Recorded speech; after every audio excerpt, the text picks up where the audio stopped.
It's Saturday, January 23rd, which means we had Friday Night Smackdown last night, which continues to be the best wrestling show on TV. Fight me about it. That means I have a minimalistic review.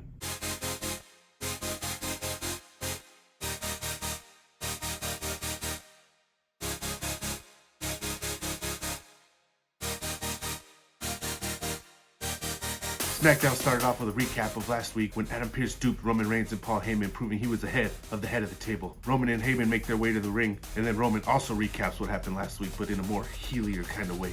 Says maybe he should start complaining about all his injuries, including the one about his back, since he's been carrying this damn company for so long. But then says he's never complained, he fights through it, and he's here week in, day out, and it took a damn pandemic to keep him out of the ring. Am I supposed to be against this guy, or am I supposed to be for him? Because he sounds pretty babyface right now. Pearce then comes to the ring, he complains about his little injury that he had, and of course, Roman gets pissed and hits him with some truth bombs and says that's why he never made it in WWE, even though he's technically in WWE right now. Heyman takes offense to Roman taking offense and then gets in Pearce's face and says, you know what, I'm a real New Yorker, you know what, hey, you talking to me? And then he challenges him to a fight in the main event of Smackdown. Sami Zayn then stages a peaceful protest by handcuffing himself to the barricade, completely out of the way of everybody, disrupting absolutely nothing other than holding up some signs that people get distracted and look at. He also announced that he's entering the Royal Rumble if he can win the match that he got set up to... Oh no? Oh, he's just entering. Oh, he doesn't have to win a match? Oh, okay. So then why did Ricochet have to defeat AJ in order to... Never mind. Asuka and Flair then defeat the Riot Squad in a tag team match for the Tag Team Women's Championships. At one point, Ruby Riott had Asuka pinned, but Billie Kay was doing Billie Kay stuff on the apron, and the ref was distracted and didn't see the pin and was able to make the count. Asuka then gets the tag to Flair, hits Riott with the natural selection, and then they win. Sucks that the Riot Squad loses, but I'm glad the tag team titles are at least being defended on TV. Backstage, the Riot Squad seemed to kick Billie Kay out of the Riot Squad, even though she did some pretty hilarious impressions of Bianca Belair and Carmella. Billie Kay also did try to bribe them by saying she got them a tag team match, and if they win, each one of them will be entered into the... Oh no? Oh, they don't have a match. Oh, okay. They're in? She just pulled some strings and they're entered? Oh, okay.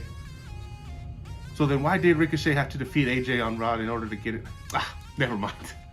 Daniel Bryan then comes down to the ring and starts explaining to us why he loves the Royal Rumble, and it's the one thing he's yet to capture in his WWE career, and then goes on to explain how the Royal Rumble works in case the last 33 years we didn't get it. Cesaro interrupts and then says, well, Daniel, I beat you last week, which means I'm going to win the Royal Rumble because I'm better than you and I speak 5 different languages. Cesaro then challenges anyone in the locker room to come take him out, in which Dolph answers, and Dolph puts him over, says, besides Robert Roode, Cesaro's the only one that can take him out. Dolph then admits he only wants to win the Rumble so he can get paid at WrestleMania. Cha-ching. Cesaro then defeats Dolph in a pretty short match with the Neutralizer. Cesaro's been winning a lot lately. It's very good. Hopefully he gets a push soon. Maybe even wins the Royal Rumble. Who knows? Meanwhile, outside the ring, Sami Zayn continues his peaceful protest.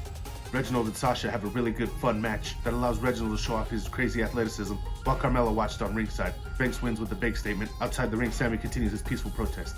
Backstage in the Chief's lair, Paul Heyman thinks Roman has some big plan in order to get him out of the fight, but then Roman says, quit being a biatch. If you don't prove you're a man, then they don't think I'm a man, and I am the man. Meanwhile, at ringside, Sami continues his peaceful protest. Apollo Crews and Big E then have a short match that's interrupted by Sami Zayn when he gets tired of it and decides to interfere, hitting both men with a haluva kick, which technically gives Apollo the win because he hit him first. So much for that peaceful protest, Sami. Michael Cole then announces that Roman Reigns has left the building. He also announced that KO is not allowed in the building. Then it cuts to KO cutting a promo in his car saying why he's not allowed in the building. He also says he keeps fighting for his grandparents, whose initials he has tattooed on his knuckles, so when he punches somebody, it leaves an imprint on their forehead, kind of like Rick James did to Charlie Murphy in that Dave Chappelle skit. Some of that analysis may not be accurate. Unity. Street Profits then try to bribe Sonya Deville with a fruit basket, asking for a rematch for the tag team titles. She then says she doesn't want to risk further injury to Montez, which will be at the detriment of Smackdown. Obstacle course time. Bayley goes first after it's set up, takes some shortcuts as expected, sets the time for Bianca to beat, in which we all know she's going to beat it, but not before Bayley gets one in and adds some extra obstacles to Bianca's course. She changed the hurdle height, made him way higher, and then instead of Fireman carrying Chad Gable across ringside, Otis pops out from under the ring, and Bianca Fireman carries him across with ease. Bayley, of course, gets very upset, attacks Bianca from behind, throwing her shoulder into the basketball goalpost. Ouch. Dom and Ray talk backstage, arguing about whose plan they should follow as Dom goes to face Baron Corbin in a match. Dom decides he's going to go with his strategy, heading to the ring, gets beat by Corbin pretty fast. This is why you should listen to your parents, kids. Come back from commercial, Pearce is already in the ring, and Heyman comes down to make his entrance. As he's walking down, he looks ready to fight, fully suited up in the same suit he was wearing the entire night. He gets to the ring steps. As he's climbing up, he seems to tweak his knee, falls over. The ref's checking if he's okay. He says he's fine. He'll get in there. He goes back up. Ooh, completely falls. Backs up in the barricade. Tells Adam Pearce, card subject to change. Even though I don't think that's how that works. But it was a nice touch on the whole situation. So of course, Roman comes down, he takes over, and he beats the absolute crap out of Adam Pearce. I do appreciate that the bell never rang, so it wasn't an official match. So it's pretty much just Roman interfering before the match and kicking his butt. Roman takes Pearce to the same area in the stands where he took KO and threw him off through the table, but yet, before he gets there, KO appears out of nowhere in a hood, breached security, and started whooping Roman. They go back and forth. Roman goes to attempt a Superman punch. KO reverses it into a stunner somehow. It was pretty fantastic. Then proceeded to absolutely kill Roman with a pop-up powerbomb through the announce table, among many other things that made KO look really good and made Roman look very vulnerable coming into that match at Royal Rumble. Usually I'm not very excited about the third match of a series, but damn, this one looks very good. On a serious note, Roman and KO, Pearce, and Heyman, they continue to kill it. This segment's great. It ran through the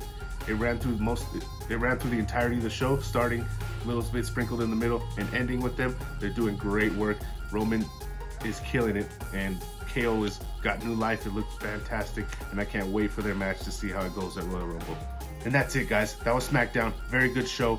Like I said in the beginning, continues to be probably the best wrestling show on TV right now, and that's including Wednesday nights. Can't wait to see the Go Home show, and can't wait to see you Royal Rumble. I'll see you all next week. Peace.